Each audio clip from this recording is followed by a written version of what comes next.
जी बच्चों, unit number 4 exercise 4.1। Unit number 4 है जी introduction to analytical geometry. Again crash course है तो हम सिर्फ एग्जाम सेंटर्ड जो चीज़ें हैं उन्हीं के ऊपर फोकस करेंगे, एक एक चीज़ देखने की जरूरत नहीं है। क्वेश्चन नंबर 2 से हम स्टार्ट करें 4.1। Find in each of the following, यानी नीचे ए बी सी तीन पार्ट्स हमें गिवन थे, मैंने एक पार्ट लिखा हुआ है ए। अब ए पार्ट में हमें दो पॉइंट्स गिवन है, ए और बी दो पॉइंट आपको नजर आ रहे हैं। इन दोनों पॉइंट का हमने डिस्टेंस भी निकालना है और इन दोनों पॉइंट का हमने मिड पॉइंट भी निकालना है। ठीक है, अब पहले डिस्टेंस निकाल लेते हैं। डिस्टेंस निकालने के लिए अगेन हम जो है छोटी क्लासेस से एक फॉर्मूला पढ़ते आ रहे हैं, distance formula, that is x2 minus x1 whole square plus y2 minus y1 whole square और इस सारे का स्क्वायर रूट। ठीक है, ये मैंने रेफरेंस दिया है। अब मैं ए और बी पॉइंट का डिस्टेंस निकाल रहा हूं तो उसको मैं ए बी और ऊपर ये लाइन सेगमेंट के साथ इंडिकेट कर सकता हूँ। देखिए x2 x1 y2 y1 आपको चाहिए, तो आप इन दोनों में से किसी एक पॉइंट को x1 y1 कह दें, दूसरा ऑटोमेटिकली क्या हो जाएगा x2 y2। अगर आप इसे x1 y1 कह रहे हैं तो ये x2 y2 हो जाएगा। अगर आप इसे x1 y1 कहना चाह रहे हैं तो कह दें ये x2 y2 हो जाएगा। ठीक है, लेकिन हम चैप्टर 4 में एक चीज फिक्स कर लेते हैं अपनी आसानी के लिए कि पहले मैंने a लिखा है तो a को मैं x1 y1 कह देता हूँ, b को x2 y2 कह देता हूँ। ये x1 y1 और ये x2 y2 वैल्यूज पुट कर रहे हैं जी। x2 minus x1 whole square as it is, y2 minus y1 और ये whole square as it is. -5 का स्क्वायर 25, -5 का स्क्वायर 25, 50 और 50 को हम क्या लिख सकते हैं 5 5√2। ये चूंकि डिस्टेंस है तो साथ में यूनिट्स लिख देता हूँ। ये डिस्टेंस आ गया जी। सेकंड पार्ट है जी इसी का, जिसमें हमने फाइंड करना है mid point.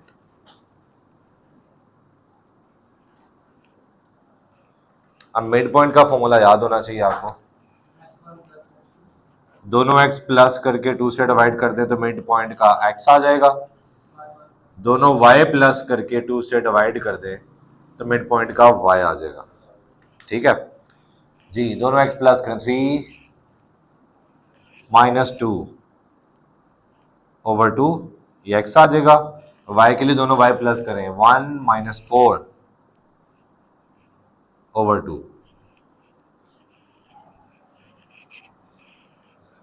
3 -2 1 over 2 and 1 -4 -3 over 2। नहीं जी, ये मिड पॉइंट भी आ गया। क्वेश्चन नंबर 2, इसके बाकी पार्ट भी ऐसे ही हैं, प्लीज वो देख लीजिएगा। क्वेश्चन नंबर 3 देखिएगा। Question number 3, which of the following points are at a distance of 15 units from the origin. जैसे मैं आपको इसका ए पार्ट करवा रहा हूँ। ए पार्ट में हमें पॉइंट गिवन है स्क्वायर रूट 176,7। अब एक पॉइंट हमें गिवन है लेकिन डिस्टेंस निकालने के लिए हमें दो पॉइंट चाहिए, तो दूसरा पॉइंट क्या होगा, मैं सवाल दोबारा पढ़ रहा हूँ। Which of the following points, जैसे ये पॉइंट है, are at a distance of 15 units from origin. Origin से इस पॉइंट का डिस्टेंस निकालना है, तो बताना है कि वो डिस्टेंस 15 यूनिट आता है कि नहीं आता। किससे निकालना है, ओरिजिन से, तो ओरिजिन क्या आता है 0 0। तो इन दोनों पॉइंट्स का डिस्टेंस निकालें, डिस्टेंस निकाल के देखते हैं कि आंसर 15 आता है कि नहीं आता। सेम यही वाला फॉर्मूला यूज कर रहा हूं, x2 minus x1 whole square plus y2 minus y1 whole square. Zero लिखने की जरूरत नहीं है, मतलब माइनस हो गया खत्म, बाकी रह गया -176 का स्क्वायर रूट, इसका स्क्वायर या -7 स्क्वायर रूट। पावर इवन है तो माइनस खत्म हो जाएगा और स्क्वायर स्क्वायर रूट से कैंसिल, तो 176 प्लस पावर इवन है तो माइनस खत्म, 7 स्क्वायर 49। चेक करें क्या आंसर आता है। देखें जी, इसका आंसर 15 आ गया, तो लास्ट में आप लिख दें given point lies at a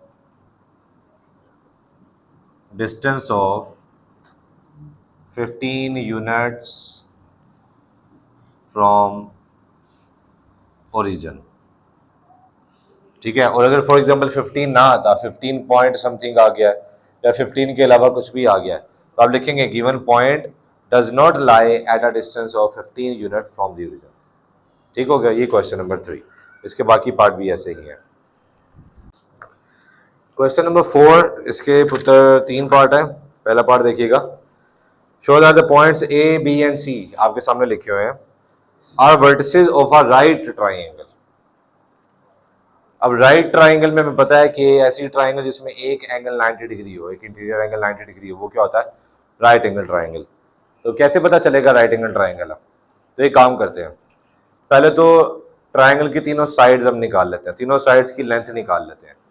3 points है ना, हमें नहीं पता कि इसको नाम मैंने ए बी सी देना है या ए सी बी देना है या सी ए बी देना है, हमें नहीं पता कि कौन हाइपोटेन्यूस है, कौन परपेंडिकुलर है, कौन बेस है। तो इसके लिए पहले हमें तीनों साइड्स की लेंथ निकालनी पड़ेगी। तो बहुत आसान है, 3 वर्टेक्स हैं, 3 वर्टेक्स के 3 ही कॉम्बिनेशन बनते हैं, A B B C C ए। तो A B B C C ए, ये 3 डिस्टेंस निकाल लेते हैं पहले। ए बी का डिस्टेंस निकालने लगो डिस्टेंस फॉर्मूले से, तो ये x1 y1 और इसको x2 y2 कह रहा हूँ। x2 माइनस x1 का whole square plus y2 minus y1 का होल स्क्वायर। अंडर रूट 3 का स्क्वायर होता है 3 और माइनस 3 का स्क्वायर होता है 9, ये आ जाएगा 12। ए बी के बाद बी सी हमें चाहिए, तो बी सी कैसे निकालेंगे? सेम, ये x1 y1 x2 y2, थोड़ा काम डायरेक्ट कर रहा हूँ। सेम, ये बी है ये सी है, तो x2 minus x1 whole square plus y2 minus y1, तो minus minus plus 1 whole square. Power even है, माइनस खत्म हो जाएगा, तो अंडर रूट 3 का square 3 minus 2 plus 1 minus 1, minus 1 का स्क्वायर क्या हो गया? 1, तो 1 प्लस 3 4, 4 का स्क्वायर रूट क्या हो गया? ये आ गया 2। इसके बाद है जी सी ए। सेम, अब सी को मैं x1 y1 कह रहा हूं और ए क्या है? x2 y2, x1 y1 x2 y2, तो 0 माइनस 0 होल स्क्वायर, 2 माइनस करूंगा तो minus minus plus 2 whole square. ठीक है, ये 0 लिखने की जरूरत नहीं है, 2 प्लस 2 क्या होता है? 4, 4 का स्क्वायर 16 का स्क्वायर रूट क्या होगा? ये आ गया 4। अच्छा, 3 साइड्स की लेंथ मैंने निकाल लिया, ये 12 होता है हमारे पास 2 अंडर रूट 3। ठीक है, ये 2 पॉइंट समथिंग है, ये 2 है और ये 4 है। देखिए तीनों में सबसे ज्यादा लेंथ क्या है? 4। और हमें पता है किसी भी ट्राइंगल, राइट एंगल ट्राइंगल में जो लेंथ ये साइड होती है वो क्या होती है? हाइपोटेन्यूस होती है। तो समझ लें ये हमारे पास आ गया हाइपोटेन्यूस, सपोज कर लें ये हाइपोटेन्यूस आ गया, लिखना नहीं है पेपर में। और इन दोनों में से जिसको मर्जी आप बेस कहते हैं, जिसको मर्जी परपेंडिकुलर कहते हैं।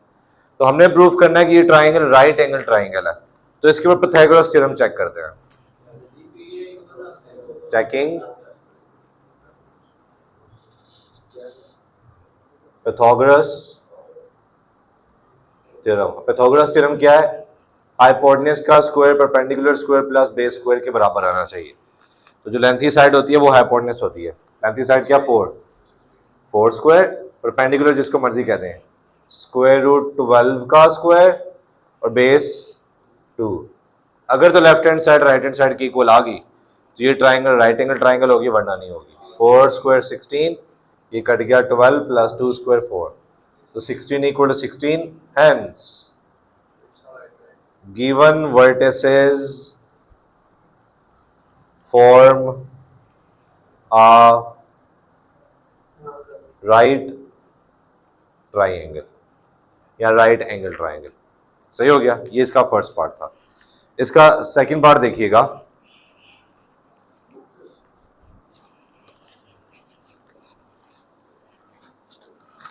सेकंड पार्ट में हमने प्रूव करना है the points A B and C are vertices of an isosceles triangle. अब आइसोस्सेलेस ट्रायंगल की प्रूफ करने के लिए भी अगेन आपको 3 पॉइंट्स गिवन है, 3 वर्टेक्स गिवन है एबीसी। जैसे यहाँ पे 3 वर्टेक्स गिवन थे तो हमने तीनों साइड्स की लेंथ पहले निकाल ली, ए बी बी सी सी ए। तो सेकंड पार्ट में पहले आप तीनों साइड्स की लेंथ निकालें, A B B C C ए।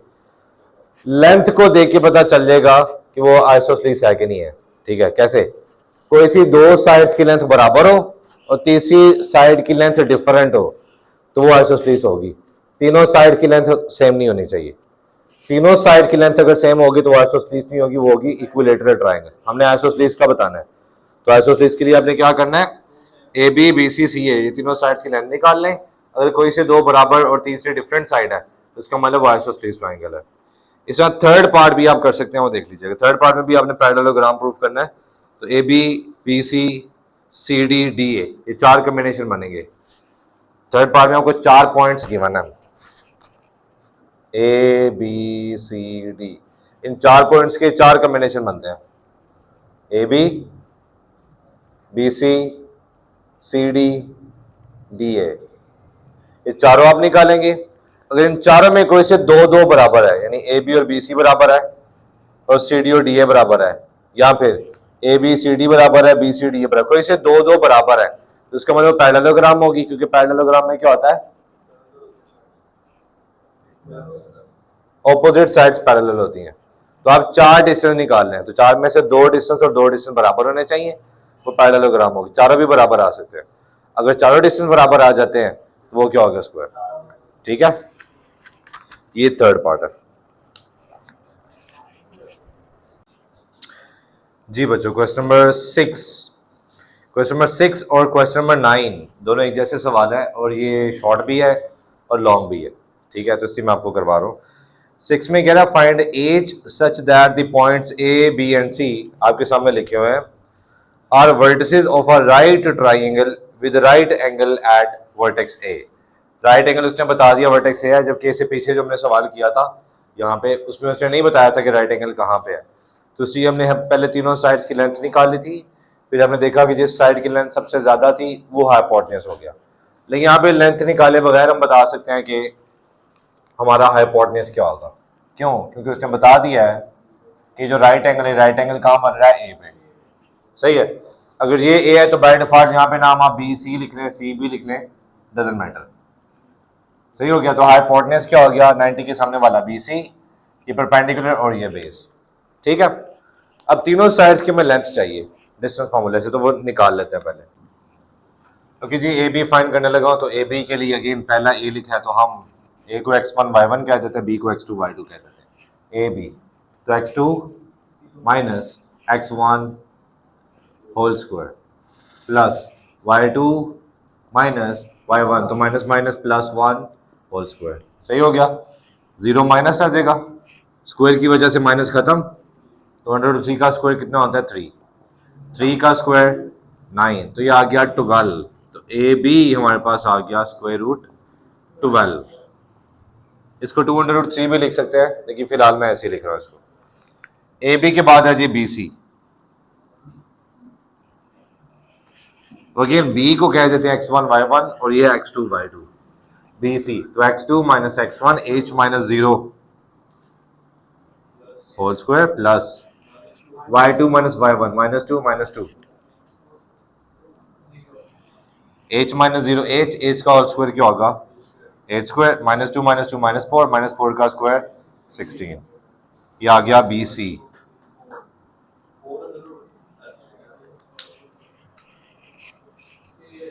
इसके बाद है जी सी ए, x1 y1 x2 y2, x1 y1 x2 y2, तो x2 minus x1 √3 minus h whole square, y2 minus y1 y2 minus y1, तो माइनस माइनस ये क्या हो जाएगा, +2। अब इन दोनों को प्लस नहीं कर सकते, यहाँ फॉर्मूला ओपन करना पड़ेगा, a minus B whole square. जब √3 स्क्वायर करूंगा 3 a स्क्वायर plus B square minus 2ab करूंगा तो 2√3h माइनस 1 प्लस 2 1, 1 का होल स्क्वायर क्या होता है, 1। तो सी ए हमारे पास आ गया 3 plus 1 4 plus h square minus 2√3h का स्क्वायर रूट। तीनों डिस्टेंस निकला है। अब चूंकि उसने मेंशन किया सवाल में कि ये राइट एंगल ट्राइंगल है, एज राइट एंगल ट्राइंगल की वजह से पाइथागोरस थ्योरम सेटिस्फाई होगा ना बाय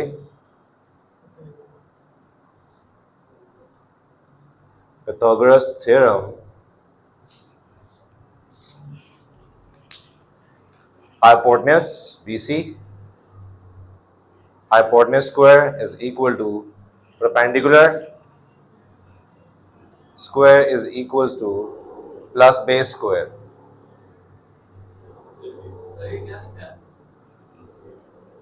कहाँ पे पुत्र? Hypotenuse square is equal to perpendicular square plus base square. Hypotenuse square is equal to perpendicular square plus base square. ठीक है, अच्छा जी देखिएगा, अब BC की वैल्यू क्या निकाली हमने? ये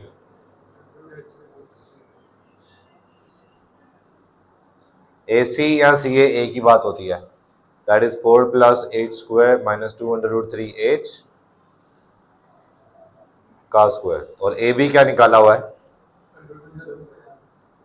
ठीक है, कट गया, ये भी कट गया, ये भी कैंसिल, h स्क्वायर दोनों तरफ प्लस हो रहा था, कट गया, 12 प्लस 4 तो ये 16, लेफ्ट साइड पे 16 से कट गया, 0 इक्वल्स माइनस 2√3h। ये दोनों वैल्यूज h के साथ मल्टीप्लाई हो रही हैं, इस तरफ आगे डिवाइड होंगी, तो h की वैल्यू क्या आ गई? h। ठीक है,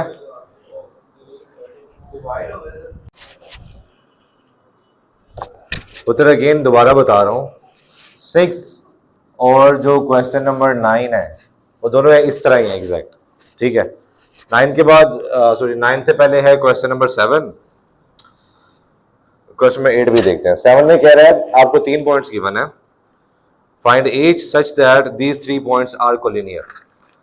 अब तीनों पॉइंट्स कोलिनियर, इसकी कंडीशन क्या होती है?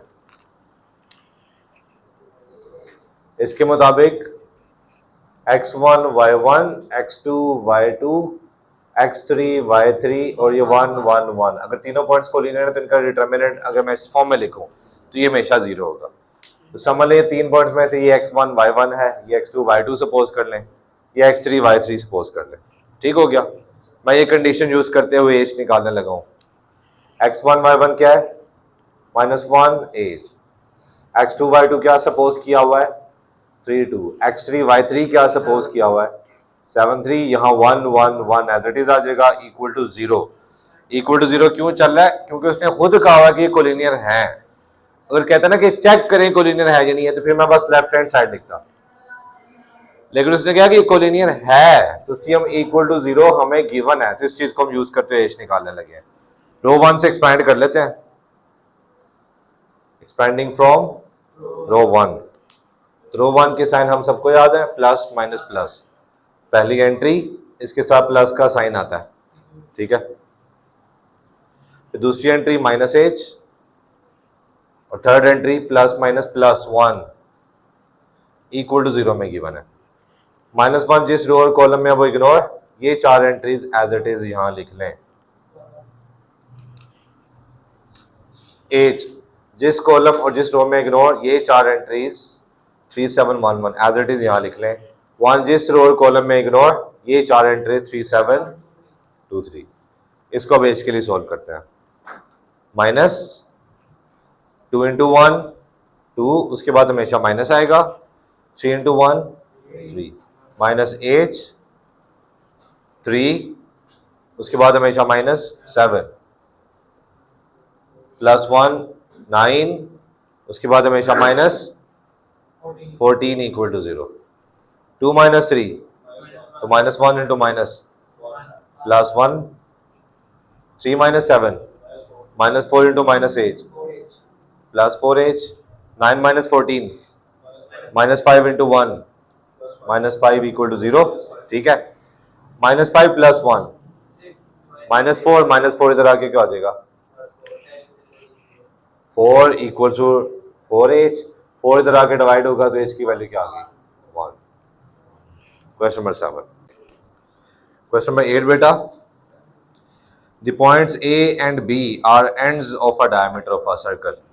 आपको डायमीटर के दो एंड पॉइंट्स नजर आ रहे हैं, मैंने सपोज कर लिया ये ए है और ये बी है। Find the centre and radius of the circle. Centre भी निकालना है और रेडियस। तो सेंटर मतलब ये कैसे निकलेगा, अगर मैं ए और बी का मिड पॉइंट निकालूं तो सेंटर निकल आएगा। तो यहां लिख लें फॉर सेंटर, रेफरेंस दे दें सेंटर निकालने के लिए कि दोनों x प्लस करके 2 से डिवाइड करूंगा सेंटर का x आ जाएगा, दोनों y प्लस करके 2 से डिवाइड कर दूंगा तो सेंटर का y आ जाएगा। ओके जी, तो -5 + 5 ये दोनों सेंटर प्लस, दोनों x प्लस की और 2 से डिवाइड, y ऐड करने लगो -2 -4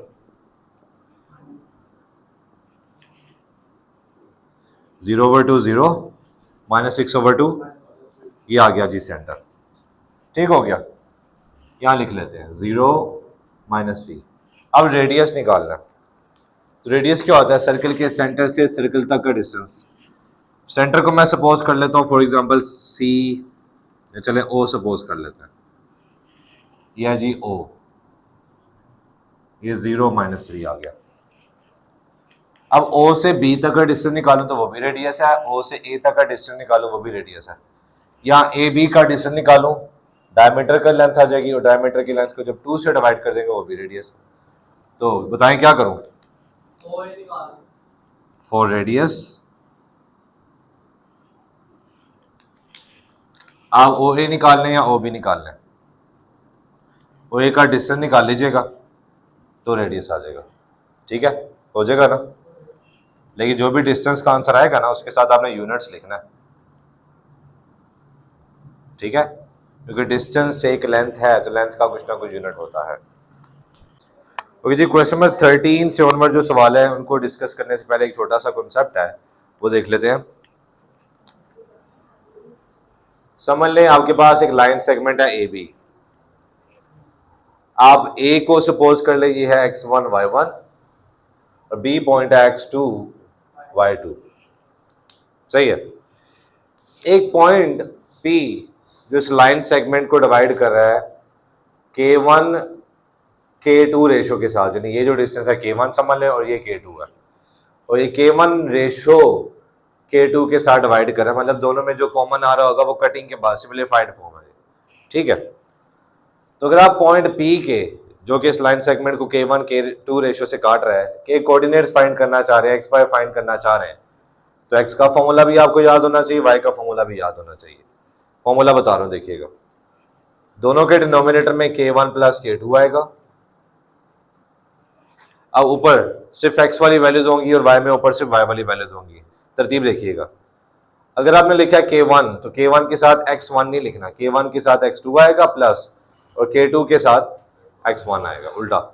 सेम अगर आपने K1 लिखा हुआ है तो K1 के साथ क्या आएगा y2 और K2 के साथ क्या आएगा y1। सही हो गया। ये फॉर्मूला कहां पे लिखा है मैं आपको बुक पे भी बता देता हूं, आप सहीगा सब पेज नंबर 182 पे देखिएगा, 4.1.2 आर्टिकल है, ये वहां लिखा हुआ है। ठीक है, चलें शुरू करते हैं। Question number 13 find the points trisecting the join of A and B. अब ए आपके पास है पुत्र -1 4 और बी है 6 2। देखिए बाइसेक्टिंग का मतलब क्या होता है, टू इक्वल पार्ट्स में डिवाइड करना, तो ट्राइसेक्टिंग का मतलब क्या होगा, 3 इक्वल पार्ट्स में डिवाइड करना। 2 इक्वल पार्ट्स में डिवाइड करने के लिए 1 पॉइंट चाहिए होता है, 3 इक्वल पार्ट्स में डिवाइड करने के लिए 2 पॉइंट्स चाहिए होते हैं, 4 इक्वल पार्ट्स में डिवाइड करने के लिए 3 पॉइंट्स चाहिए होते हैं। तो 3 इक्वल पार्ट्स में डिवाइड करना है, तो मैं 2 पॉइंट्स यहाँ पे लिख रहा हूँ, एक कहते हैं P1 है और एक है P2। ये दोनों पॉइंट्स क्या कर रहे हैं, इस पूरे लाइन सेगमेंट को ट्राइसेक्ट कर रहे हैं, ट्राइसेक्टिंग।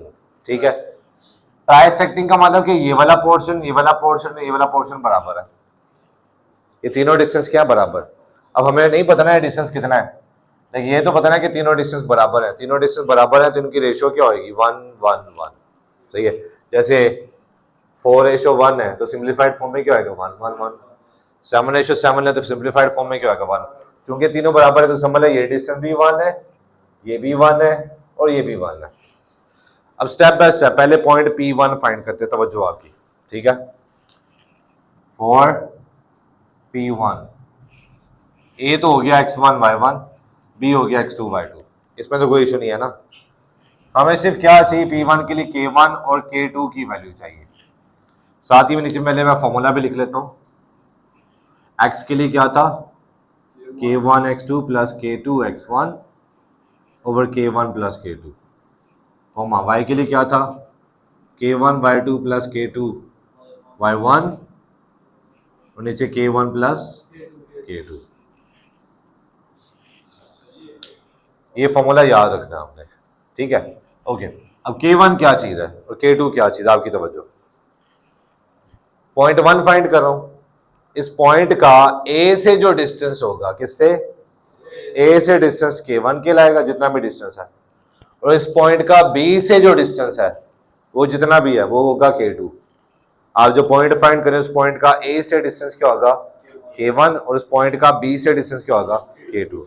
अब देखिए इस पॉइंट 1 का A से कितना डिस्टेंस है, 1, तो K1 हो गया 1, और पॉइंट का जो हम फाइंड कर रहे हैं B से कितना डिस्टेंस है, 1 + 1 2, शाबाश।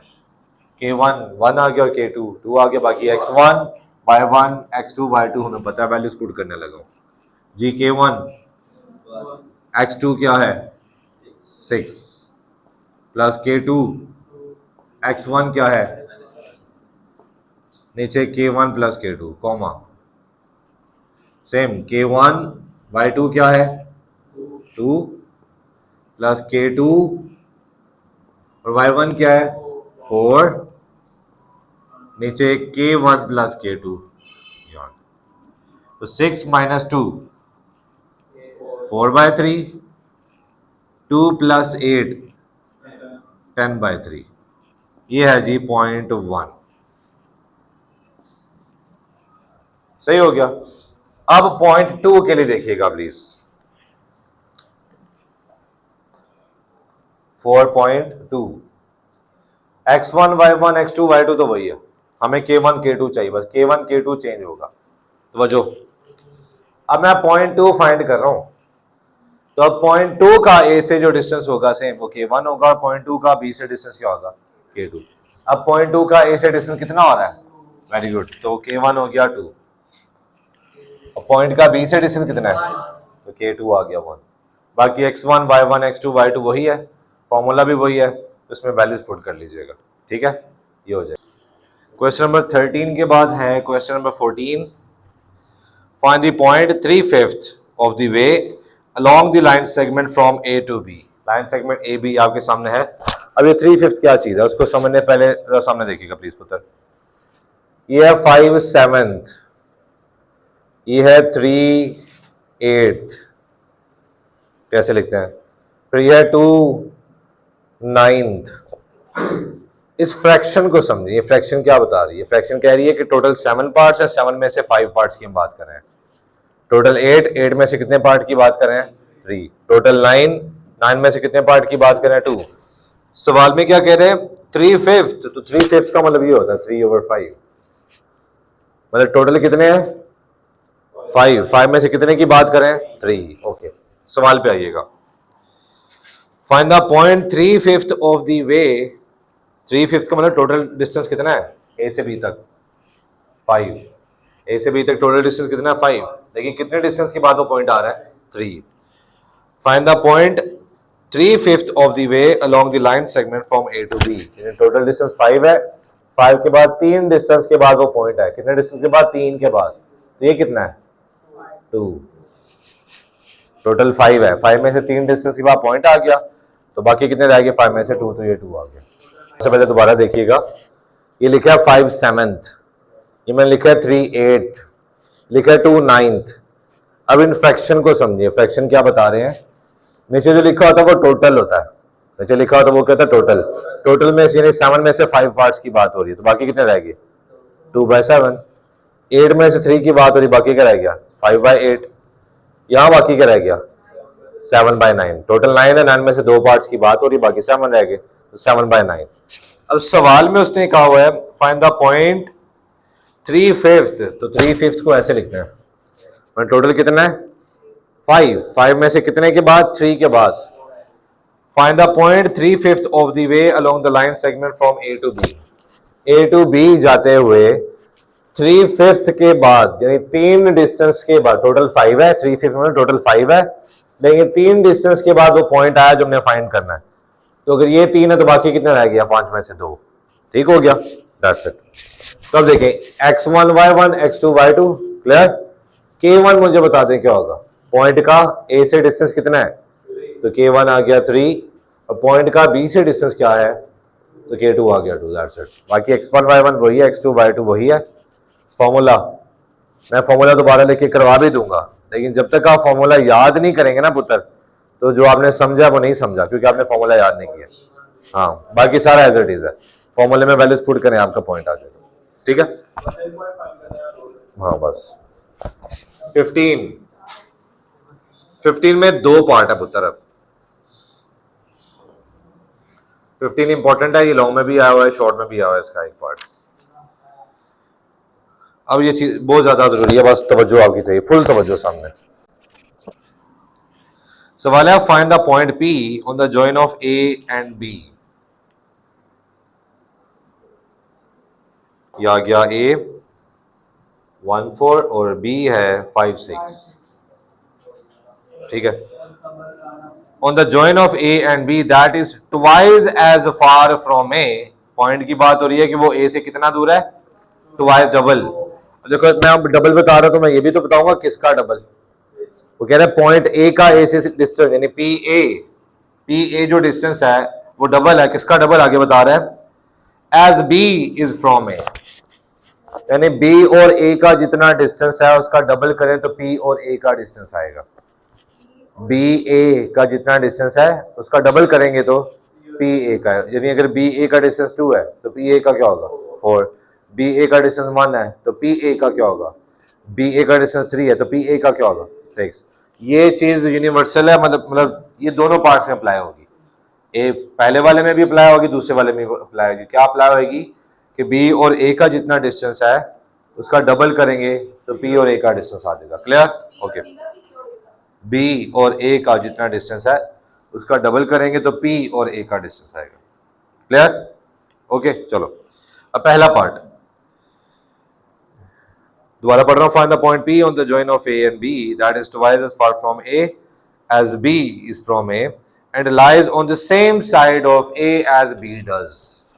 यानी B अगर A की राइट साइड पे है तो P भी A की राइट साइड पे होगा, B अगर A की लेफ्ट साइड पे है तो P भी A की लेफ्ट साइड पे होगा। सेम साइड का मतलब ये है। तो फिलहाल A और B का डिस्टेंस हम निकाल तो सकते हैं, लेकिन ना निकालें। सपोज कर लें A B का डिस्टेंस 1 है, पॉइंट P निकालना है। पहले पार्ट के मुताबिक B अगर A की राइट साइड पे है तो P भी कहां पे होना चाहिए, राइट साइड पे होना चाहिए। और कंडीशन क्या थी कि B और A का जितना डिस्टेंस है इसका डबल करें तो P और A का डिस्टेंस आएगा। तो A B का डिस्टेंस 1 है, अब 1 से कितना आगे जाओगे 2 हो जाए, 1 ही आगे जाऊंगा तो यहां पॉइंट P आ जाएगा। देखिए P और A का डिस्टेंस कितना आ रहा है 2, तो ये 1 का डबल नहीं है। कंडीशन सेटिस्फाई होगी। अब इस कंडीशन को यूज करते हुए हम पॉइंट फाइंड करने लगे हैं। देखिए यहां जो हम फॉर्मूला यूज कर रहे थे, ये फॉर्मूला कब यूज होगा, जब आप जो पॉइंट फाइंड करें वो लाइन सेगमेंट के ऊपर हो। लाइन सेगमेंट के ऊपर जब पॉइंट होगा तो ये वाला फॉर्मूला यूज होगा। लेकिन अगर पॉइंट लाइन सेगमेंट से बाहर आ जाएगा तो फिर कौन सा फॉर्मूला आप यूज करेंगे। पेज आपको बता रहा हूं, पेज नंबर 183 पे नोट लिखा हुआ है। नोट पे दूसरे पॉइंट पे वो फॉर्मूला लिखा हुआ x के लिए k1 x2 minus k2 x1 over k1 minus k2, और इसी तरह y का फॉर्मूला भी आगे लिखा हुआ है। वो फॉर्मूला भी यहाँ अप्लाई कर सकते हैं, लेकिन आपको मैं एक और मेथड से करवा रहा हूँ। और से देखिएगा, ये 3 पॉइंट्स हमें इस तरह गिवन है कि इन 3 में से एक पॉइंट एग्जैक्टली दरमियान में आ रहा है। ये डिस्टेंस और ये डिस्टेंस बराबर नहीं है, तो मैं कह सकता हूँ बी मिड पॉइंट है ए और पी का। तो मिड पॉइंट का कॉन्सेप्ट भी यूज करके बी निकाल सकते हैं। इस केस में तो वो वाला फॉर्मूला भी यूज कर सकते हैं जो भी मैंने आपको मेंशन करवाया माइनस वाला। तो फिलहाल मिड पॉइंट का कॉन्सेप्ट यूज कर रहा हूँ। मिड पॉइंट का फॉर्मूला क्या था कि अगर x निकालना है तो उसका फॉर्मूला है कि दोनों x प्लस करके 2 से डिवाइड कर दें, और अगर y निकालना है तो उसका फॉर्मूला क्या है, दोनों y प्लस करके 2 से डिवाइड कर दें। ये x मिड पॉइंट का x होता है और ये y मिड पॉइंट का y होता है। ये हमने रेफरेंस दिए हैं।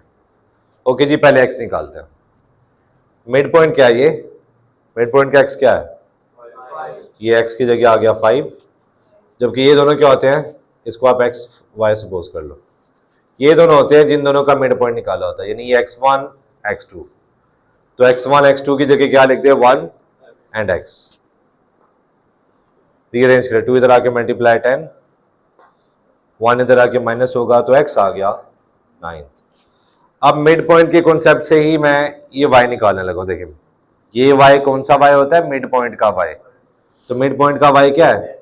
तो y की जगह आ गया 6, ये y1 y2 की जगह क्या आएंगे? ये y। Very good, 4 plus y over 2, 2 इस तरफ आके मल्टीप्लाई, y की वैल्यू आ गई। अब ये x y क्या है?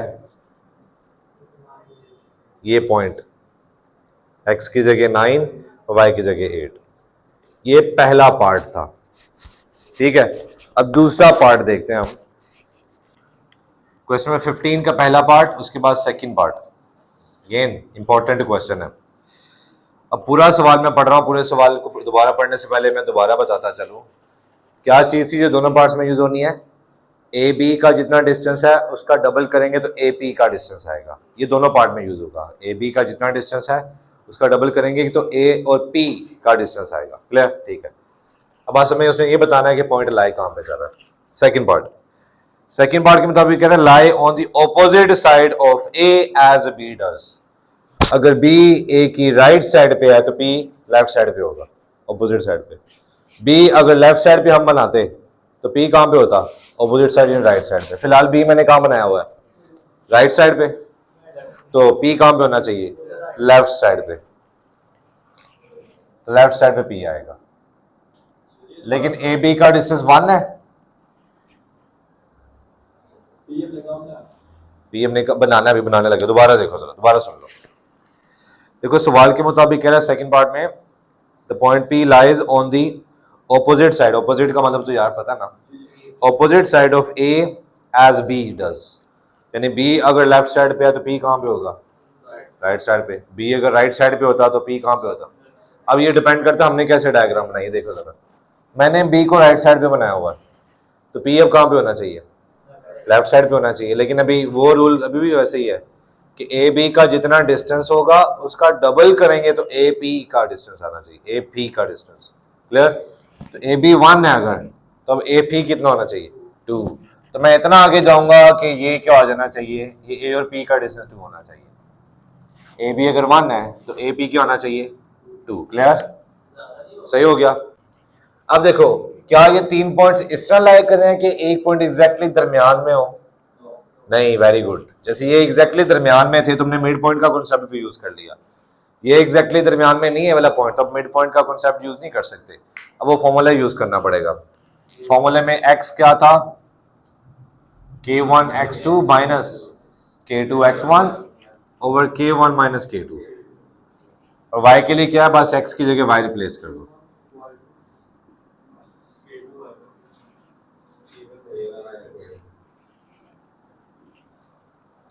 ठीक है, बस हमें क्या चाहिए?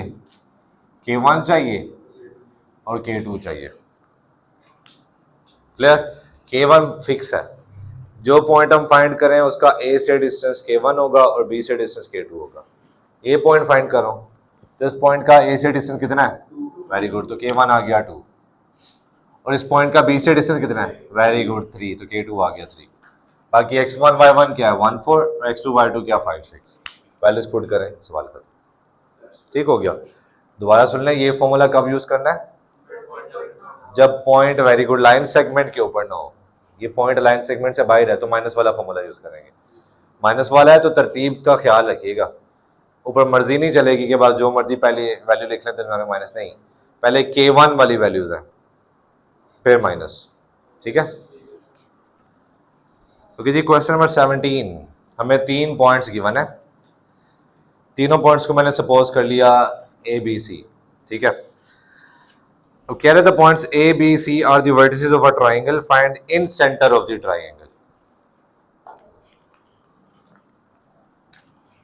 सपोज कर लें कि ये ट्राइंगल, इसके 3 वर्टेक्स हैं ए बी और सी। हमें पता है नाम देने के बाद कुछ चीज़ें फिक्स हो जाती है। ए के सामने वाली साइड को हम स्मॉल ए से इंडिकेट करते हैं, सी के सामने वाली साइड को स्मॉल सी से इंडिकेट किया जाता है, और बी के सामने वाली साइड को स्मॉल बी से। ये फिक्स है, यहाँ मर्जी नहीं आप चला सकते। ए बी सी नाम देते हुए आप मर्जी चला सकते हो कि ए बी सी की बजाय सी बी ए बी सी है, जैसे मर्जी नाम दे दो, लेकिन नाम देने के बाद फिर चीज़ें फिक्स हैं कि ए वर्टेक्स के सामने स्मॉल है, बी वर्टेक्स के सामने स्मॉल बी और सी वर्टेक्स के सामने स्मॉल सी। ये साइड्स के नाम फिक्स हैं। अब मुझे 3 साइड्स चाहिए A B C, small A B C.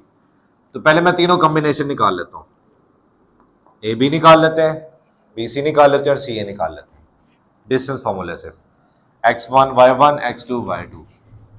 तो x2 माइनस x1 करेंगे -2 -4 -6 का square 36 plus y2 minus y1 minus करूंगा प्लस हो जाएगा 4 + 2 6 6 का स्क्वायर 36। ये हो गया जी 72 का स्क्वायर रूट। इसे देखते हैं बाद में। B C x1 y1 x2 y2, ये है जी x1 y1 x2 y2। तो x2 माइनस करूंगा प्लस हो जाएगा 5 + 2 7 7 का square 49 plus y2 minus y1 5 - 4 1 1 का स्क्वायर 1, तो ये आ गया 50। ठीक है।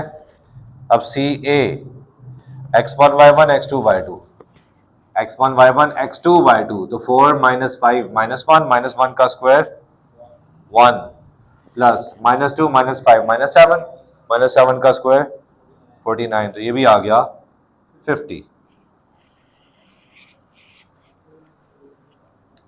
प्लीज देखिएगा ए बी जो हमने निकाला है, ए बी, ये ए बी दरअसल क्या है सी, बी सी दरअसल क्या है ए, और सी ए क्या है बी। आपको स्मॉल ए बी सी मिल गया। ए आपके पास है, ये x1 y1 है, ये x2 y2 है, ये x3 y3 है। सारी वैल्यूज पता चल गई। अब आपने निकालना है इन सेंटर। तो इन सेंटर का फॉर्मूला अगर आपको याद नहीं है तो फिर डेफिनेटली नहीं निकाल सकते, याद तो करना पड़ेगा। तो इन सेंटर क्या है जी,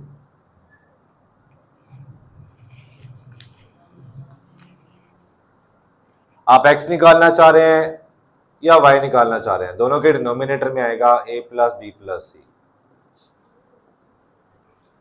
ठीक है। अब ऊपर x वाली वैल्यूज और यहाँ y वाली वैल्यूज, a के साथ आएगा x1, b के साथ आएगा x2 और c के साथ x3। यहाँ a के साथ y1, b के साथ y2 और c के साथ y3। बस इसमें वैल्यूज पुट करनी है और कुछ नहीं करना। ठीक है। वैल्यूज पुट करें, कैलकुलेटर पे लिखें, वो आपको सिंप्लीफाइड आंसर दे देगा, लिख दें। वैल्यूज पुट करें, कैलकुलेटर पे लिखें, वो आपको सिंप्लीफाइड आंसर दे देगा। Save your time. ठीक हो गया, सवाल खत्म।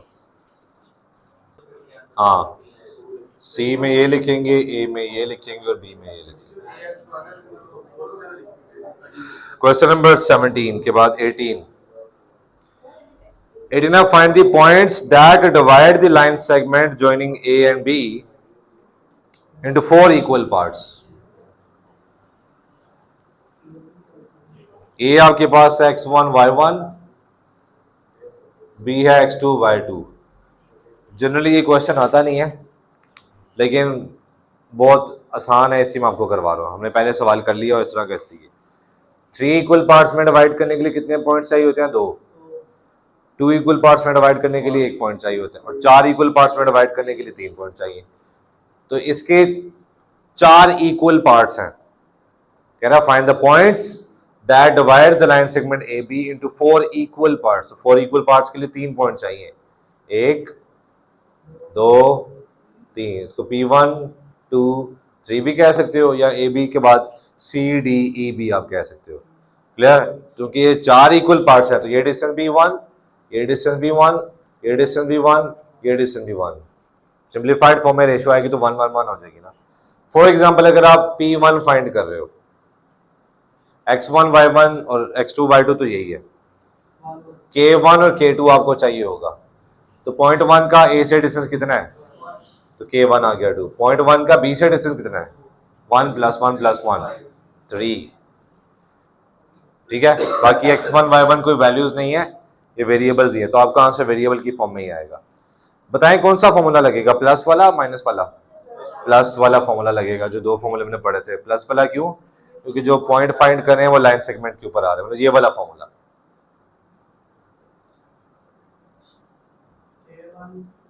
नीचे k1 प्लस k2 है,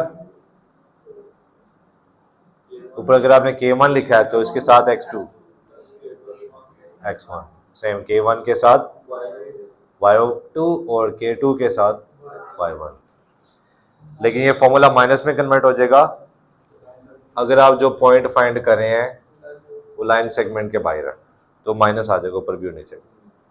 तरतीब का ख्याल रखिएगा माइनस के केस में, ठीक है। 4.1 दैट्स इट, बस इतनी ही हम करेंगे।